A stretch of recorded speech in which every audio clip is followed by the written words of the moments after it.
Mandy and I welcome you back to day 21 of Reading the Bible 365. Today we're going to read Joshua 11 to 15. Remember that Joshua is part of the history and the judges. I color verses I love in Joshua purple, and there's 24 chapters in Joshua. And when we left Joshua last time, the walls of Jericho had just fallen down and they conquered the southern kingdom. So let's see what's going to happen today. Joshua chapter 11, Northern Kings Defeated. When Jabin, king of Hazor, heard of this, he sent word to Joab, king of Madon, to the kings of Shimron and Aksaph, and to the northern kings who were in the mountains, in the Arabah south of Kinnereth, in the western foothills, and in Naphoth Dor on the west, to the Canaanites in the east and the west, to the Amorites, Hittites, Perizzites, and Jebusites in the hill country, and to the Hivites below Hermon, in the region of Mitzvah. They came out with all their troops and a large number of horses and chariots, a huge army, as numerous as the sand on the seashore. All these kings joined forces and made camp together at the waters of Merom to fight against Israel. The Lord said to Joshua, "Do not be afraid of them." There we go, one more time. Do not be afraid. The Lord said to Joshua, "Do not be afraid of them, because by this time tomorrow I will hand all of them over to Israel slain. You are to hamstring their horses and burn their chariots." So Joshua and his whole army came against them suddenly at the waters of Merom and attacked them, and the Lord gave them into the hand of Israel. They defeated them and pursued them all the way to Greater Sidon, to Mizrophath Maim, and to the valley of Mizpah on the east, until no survivors were left. Joshua did to them just as the Lord had directed. He hamstrung their horses and burned their chariots. I have out here to the side that they obeyed again. And every time they obey, the Lord is with them. At that time, Joshua turned back and captured Hazor and put its king to the sword. Hazor had been the head of all these kingdoms. Everyone in it they put to the sword. They totally destroyed them, not sparing anything that breathed. And he burned up Hazor itself. Joshua took all these royal cities and their kings and put them to the sword. He totally destroyed them, as Moses, the servant of the Lord, had commanded. Yet Israel did not burn any of the cities built on their mounds except Hazor, which Joshua burned. The Israelites carried off for themselves all the plunder and livestock of these cities, but all the people they put to the sword until they completely destroyed them, not sparing anyone that breathed. As the Lord commanded his servant Moses, so Moses commanded Joshua, and Joshua did it. He left nothing undone of all that the Lord commanded Moses. So Joshua took this entire land, the hill country, the Negev, the whole region of Goshen, the western foothills, the Arabah and the mountains of Israel with their foothills, from Mount Halak, which rises toward Seir, to Baal-Gad in the valley of Lebanon, below Mount Hermon. He captured all their kings and struck them down, putting them to death. Joshua waged war against all these kings for a long time, except for the Hivites living in Gibeon. Not one city made a treaty of peace with the Israelites, who took them all in battle. For it was the Lord himself who hardened their hearts to wage war against Israel, so that he might destroy them totally, exterminating them without mercy, as the Lord had commanded Moses. At that time, Joshua went and destroyed the Anakites from the hill country, from Hebron, Debir, and Anab, from all the hill country of Judah, and from all the hill country of Israel. Joshua totally destroyed them and their towns. No Anakites were left in Israel territory. Only in Gaza, Gath, and Ashdod did any survive. So Joshua took the entire land, just as the Lord had directed Moses, and he gave it as an inheritance to Israel according to their tribal divisions. Then the land had rest from war. The conquest of the land as a whole, however, didn't happen overnight. Joshua waged war with all these kings for a long time. No city made peace with the Israelites except Gibeon. Why? Because it was the Lord's intention to harden their hearts so that they would engage Israel in battle. As a result, Israel defeated the peoples and took their entire lands. The Bible has a lot to say about God hardening the hearts of sinners. The first occurrence of this expression is in the book of Exodus, where we read that God hardened Pharaoh's heart. See Exodus 9:12. 10:27 and 11:10. But it's important to recognize that God only hardened Pharaoh's heart after Pharaoh first hardened it himself. In Exodus 7:22, 8:15, and 32. God does not harden the hearts of people who are seeking him, but of those who are defiantly rejecting him. And that's a very important part. It's not that God's looking around trying to punish people and harden their hearts. But if someone's already defined him, like Pharaoh did and all these other kings did later, he's like, you know what? I'm going to go ahead and harden your heart more. So he did. So then they just got emblazoned and they were like, we're going to fight against the Israelites. And he just made them want to fight. And so they would come and then God would deliver them over to Joshua and his people. And that happened time and time again. The Canaanites were not struggling to do right, but were determined to do wrong. When people reach that point of willful rebellion, God will further harden their hearts to accomplish his purposes. Joshua chapter 12, a list of defeated kings. These are the kings of the land whom the Israelites had defeated, and whose territory they took over east of the Jordan, from the Arnon Gorge to Mount Hermon, including all the eastern side of Arabah. Sihon, king of the Amorites, who reigned in Heshbon.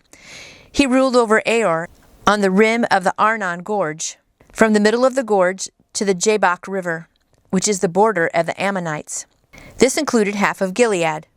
He also ruled over the eastern Arabah, from the Sea of Kinnereth to the Sea of Arabah, the Salt Sea, to Beth Jeshimoth, and then southward below to the slopes of Pisgah, and the territory of Og, king of Bashan, one of the last of the Raphaites, who reigned in Ashtaroth and Edrei. He ruled over Mount Hermon, Salecah, all of Bashan, to the border of the people of Geshur, and Makkah, and half of Gilead, to the border of Sihon, king of Heshbon. Moses, the servant of the Lord, and the Israelites conquered them. And Moses, the servant of the Lord, gave their land to the Reubenites, the Gadites, and the half-tribe of Manasseh to be their possession. These are the kings of the land that Joshua and the Israelites conquered on the west side of the Jordan, from Baal-Gad in the valley of Lebanon to Mount Halak, which rises towards Seir. Their lands Joshua gave as an inheritance to the tribes of Israel according to their tribal divisions: the hill country, the western foothills, the Arabah, the mountain slopes, the desert, and the Negev, the land of the Hittites, Amorites, Canaanites, Perizzites, Hivites, and Jebusites. The king of Jericho, 1. The king of Ai, near Bethel, 1. The king of Jerusalem, 1. The king of Hebron, 1. The king of Jarmuth, 1. The king of Lachish, 1. The king of Eglon, 1. The king of Gezer, 1. The king of Debir, 1. The king of Geder, 1. The king of Hormah, 1. The king of Ared, 1. The king of Labnah, 1. The king of Adullam, 1. The king of Makkedah, 1. The king of Bethel, 1. The king of Tapu, 1. The king of Hepher, 1. The king of Aphek, 1. The king of Lasharon, 1. The king of Madon, 1. The king of Hazor, 1. The king of Shimron Miron, 1. The king of Asaph, 1. The king of Tanakh, 1. The king of Medaду, 1. The king of Kadesh, 1. The king of Jokneam and Carmel, 1. The king of Dor and Napoth Dor, 1. The king of Goyim and Gilgal, 1. The king of Tirzah, 1. 31 kings in all. Wow, that's a lot. I have written out here to the side that he killed 31 kings, and also that Joshua had complete obedience. You would have to have complete obedience to God, and you would also have great faith in God to kill 31 kings. That's a lot of kings. But Joshua and the people were faithful. They trusted God, and they did exactly what he said. If he said, go here and do this or that, they did it. They hamstringed the horses. They burned the chariots. They did exactly what God said, and he blessed that nation. Chapter 12 offers a list of all the kings defeated by Israel in the Promised Land. Future generations would read it and know that these stories were not fairy tales, they were history. The name of each king provides confirmation to the readers of how heaven acted in earth's history to punish hardened sinners and bring about God's agenda for his people. That's why it's so important that they were written down, and all 31 of them listed one after another, because future generations would know, right? Like what he said, this is not fairy tale stuff. This is not made up. All these kings fell because they failed to obey the one true God. That's why we need to keep our hearts and our eyes on God at all times. So you think after that you'd be done, but chapter 13 says land still to be taken. So let's see what's going to be next. Land still to be taken. When Joshua was old and well advanced in years, the Lord said to him, "You are very old, and there are still very large areas of land to be taken over. This is the land that remains, all the regions of the Philistines and Geshurites, from the Shihor River on the east of Egypt to the territory of Ekron on the north. All of it counted as Canaanite territory. The territory of the 5 Philistine rulers in Gaza, Ashdod, Ashkelon, Gath, and Ekron, that of the Avites. From the south, all the land of Canaanites from Arah of the Sidonians as far as Aphek, and the region of the Amorites, the area of the Gebalites, and all Lebanon to the east, from Baal-Gad below Mount Hermon to Lebo Hamath. As far as the inhabitants of the mountain regions from Lebanon to Misrephoth, Maine, that is, all the Sidonians, I myself will drive them out before the Israelites. Be sure to allocate this land to Israel for an inheritance, as I have instructed you, and divide it as an inheritance among the 9 tribes and the half-tribe of Manasseh. Division of the land east of the Jordan. The other half of Manasseh, the Reubenites and the Gadites, had received the inheritance that Moses had given them east of the Jordan, as he, the servant of the Lord, had assigned it to them. Remember, before they crossed over, he said that those tribes were already going to get that land, and the other ones were going to cross over and get land on the other side. It extended from Aroer to the rim of Arnon Gorge, and from the town in the middle of the gorge, and included the whole plateau of Medeba, as far as Dibon, and all the towns of Sihon king of the Amorites, who ruled in Heshbon, out to the border of the Ammonites. It also included Gilead, the territory of the people of Geshur and Makkah, all of Mount Hermon, and all Bashan as far as Salakah, that is, the whole kingdom of Og in Bashan, who had reigned in Ashtaroth and Edrei, and had survived as one of the last of the Rephaites. Moses had defeated them and taken over their land, but the Israelites did not drive out the people of Geshur and Makkah, so that they continue to live among the Israelites to this day. But to the tribe of Levi he gave no inheritance, since the offerings made by fire to the Lord, the God of Israel, are their inheritance, as he promised them. This is what Moses had given to the tribe of Reuben, clan by clan. The territory of Aroer, on the rim of the Arnon Gorge, and from the town in the middle of the gorge, and the whole plateau past Medeba to Heshbon, and to all its towns on the plateau, including Dibon, Bamoth, Baal, Beth-baal-meon, Jahaz, Kedemuth, Mephoth, Kiriathaim, Simba, Zareth Shahar on the hill in the valley, Beth Peor, the slopes of Pisgah, and Beth Jezimoth, all the towns of the plateau and all the entire realm of the Sihon king of the Amorites, who ruled at Heshbon. Moses had defeated him and the Midianite chiefs, Evi, Rechem, Zor, Hor, and Reba, and princes allied with Sihon, who lived in that country. In addition to those slain in battle, the Israelites had put to the sword Balaam, son of Beor, who practiced divination. The boundary of the Reubenites was the bank of the Jordan. These towns and their villages were the inheritance of the Reubenites, clan by clan. This is what Moses had given to the tribe of Gad, clan by clan. The territory of Jazer, all the towns of Gilead, and half of the Ammonite country as far as Aroer near Reba, and from Heshbon to Ramath Mitzpah and Betanim, and from Mahanaim to the territory of Debir, and in the valley of Beth-haram, Beth-nimrah, Succoth, and Zaphon, with the rest of the realm of Shihon, king of Heshbon, the east side of the Jordan, the territory up to the end of the Sea of Kinnereth. These towns and villages were the inheritance of the Gadites, clan by clan.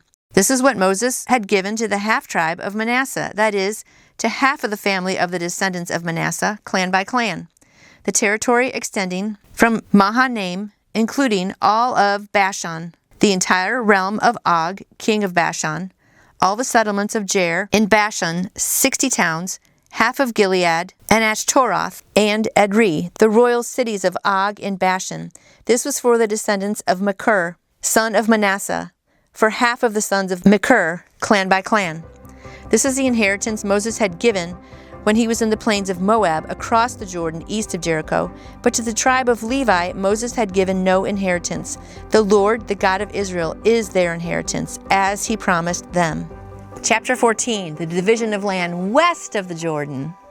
Now these are the areas the Israelites received as an inheritance in the land of Canaan, which Eleazar, the priest, Joshua son of Nun, and the heads of the tribal clans of Israel allotted to them. Their inheritances were assigned by lot to the 9.5 tribes, as the Lord had commanded through Moses. Moses had granted 2.5 tribes their inheritance east of the Jordan, but he had not granted the Levites an inheritance among the rest. For the sons of Joseph had become 2 tribes, Manasseh and Ephraim.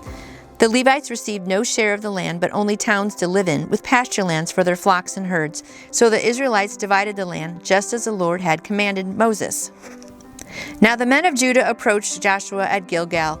Caleb, son of Jephunneh, the Kenizzite, said to him, "You know what the Lord said to Moses, the man of God, at Kadesh Barnea, about you and me. When I was 40 years old, Moses, the servant of the Lord, sent me from Kadesh Barnea to explore the land.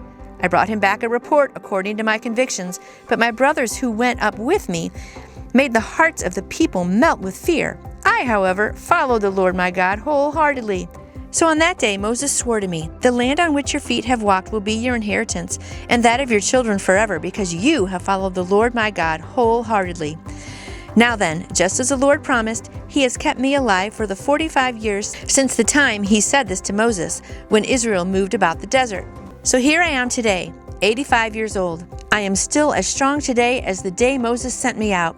I am just as vigorous to go out to battle now as I was then. Now give me this hill country that the Lord promised me that very day. You yourself heard then that the Anakites were there, and their cities were large and fortified. But the Lord helping me, I will drive them out just as he said." Then Joshua blessed Caleb, son of Jephunneh, and gave him Hebron as his inheritance. So Hebron has belonged to Caleb and the son of Jephunneh, the Kenizzite, ever since, because he followed the Lord, the God of Israel, wholeheartedly. Hebron used to be called Kiriath Arba, after Arba, who was the greatest man among the Anakites. Then the land had rest from war. I love it. Remember, they sent out 12 spies, right?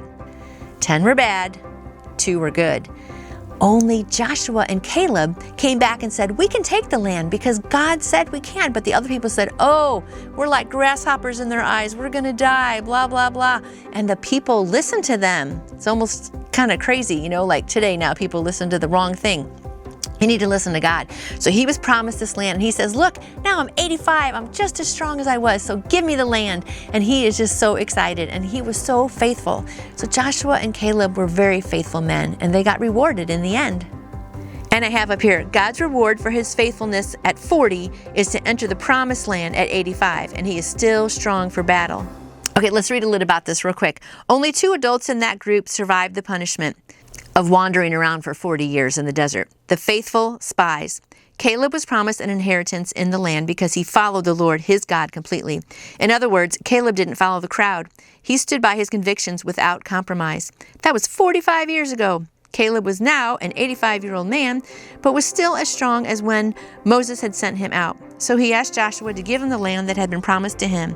Joshua blessed Caleb and gave him his inheritance. Caleb's story reminds us that when people around us make problems sound bigger than God, we don't have to succumb to popular opinion. We can take God at his word. Of course, this doesn't mean you should ignore problems. They may be significant, but no matter what you face, you can take courage in the knowledge that God is sovereign over your problems and those of your peers. Caleb walked faithfully with God, and God remembered him. He can do the same for you as you choose to be influenced not by those who say God can't make a way, but by the knowledge that there is nothing too big for him. Joshua chapter 15, allotment for Judah. The allotment for the tribe of Judah, clan by clan, extended down to the territory of Edom, to the desert of Zin in the extreme south. Their southern boundary started from the bay at the southern end of the Salt Sea, crossed south of Scorpion Pass, continued on to Zin, and went over to the south of Kadesh Barnea. Then it ran past Hezron, up to Adar, and curved around to Karka. It then passed along to Asmon, and joined the Wadi of Egypt, ending in the sea. This is their southern boundary. The eastern boundary is the Salt Sea, as far as the mouth of Jordan. The northern boundary, started by the bay of the sea at the mouth of the Jordan, went up to Beth Hogla, and continued north of Beth Araba to the stone of Bahan, son of Reuben. The boundary then went up to Debir from the valley of Achor and turned north to Gilgal, which faces the pass of Adubbamin, south of the gorge. It continued along the waters of En Shemesh and came out at En Rogel. Then it ran up the valley of Ben Hinnom, along the southern slope of the Jebusite city, that is Jerusalem. From there it climbed to the top of the hill west of the Hinnom Valley at the northern end of the valley of Rephaim. From the hilltop, the boundary headed toward the spring of the waters of Nephtoah, came out at the towns of Mount Ephron, and went down toward Baal-al, that is, Kiriath-jearim. Then it curved westward from Bala to Mount Seir, ran along the northern slope of Mount Jearim, that is, Kesalon, continued down to Beth-Shemesh, and crossed to Timnah. It went to the northern slope of Ekron, turned toward Shekiron, passed along to Mount Bala, and reached Jabneel. The boundary ended at the sea. The western boundary is the coastline of the Great Sea. These are the boundaries around the people of Judah by their clans. In accordance with the Lord's command to him, Joshua gave to Caleb, son of Jephunneh, a portion in Judah, Kiriath Arba, that is Hebron. Arba was the forefather of Anak. From Hebron, Caleb drove out 3 Anakites, Shishai, Anamin, and Talmai, descendants of Anak. From there he marched against the people living in Debir, formerly called Kiriath-Sephir. And Caleb said, I will give my daughter Aksah in marriage to the man who attacks and captures Kiriath-Sephir. Othniel, son of Keaz, Caleb's brother, took it, so Caleb gave his daughter Aksah to him in marriage. One day she came to Othniel. She urged him to ask her father for a field. When she got off her donkey, Caleb asked her, What can I do for you? She replied, Do me a special favor. Since you have given me land in the Negev, give me also springs of water. So Caleb gave her the upper and lower springs. This is the inheritance of the tribe of Judah, clan by clan. The southernmost towns of the tribe of Judah in the Negev toward the boundary of Edom were Kabzeel, Eder, Jagar, Kinnoth, Dimnah, Adadah, Kadesh, Hazor, Ithnan, Ziph, Telem, Bealoth, Hazor Hadadah, Kirioth Hezron, that is Hazor, Amam, Shema, Moladah, Hazor Gada, Heshmon, Beth Pelet, Hazar Shual, Beersheba, Biziothea, Bela, Ezem, Etolad, Kizel, Hormah, Ziglag, Madmannah, Sansannah, Libioth, Shilhim, Ain, and Rimmon, a total of 29 towns and their villages. And in the western foothills, Eshtolah, Zorah, Ashna, Zano, En-Ganim, Tappuah, Enam, Jarmuth, Adullam, Soko, Azekah, Sharem, Adathaim, and Gedera, or Gederothaim, 14 towns and their villages. Zena, Hadashah, Milgal, Gad, Delin, Mizpah, Joktheel, Lachish, Bozketh, Eglon, Kaban, Lamas, Kitlish, Gederoth, Beth-Dagon, Naamah, and Makkedah, 16 towns and their villages. Libnah, Ether, Ashan, Iphtah, Ashna, Nezeb, Keilah, Achzib, and Mareshah, 9 towns and their villages. Ekron with its surrounding settlements and villages. West of Ekron, all that were in that vicinity of Ashdod, together with their villages. Ashdod, its surrounding settlements and villages. And Gaza, its settlement and villages, as far as the Wadi of Egypt and the coastline of the Great Sea.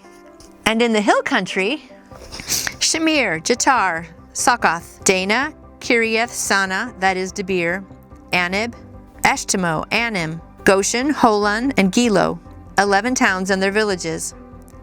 Arab, Duma, Ashan, Janim, Beth Tappuah, Aphekah, Humtah, Kiriath Arba, that is Hebron, and Zior, 9 towns and their villages. Maon, Carmel, Ziph, Juttah, Zariel, Jokdeam, Zanoah, Cain, Keba, and Timnah, 10 towns and their villages. Halhul, Bethzur, Gedor, Merath, Beth-Anath, Eltekon, 6 towns and their villages.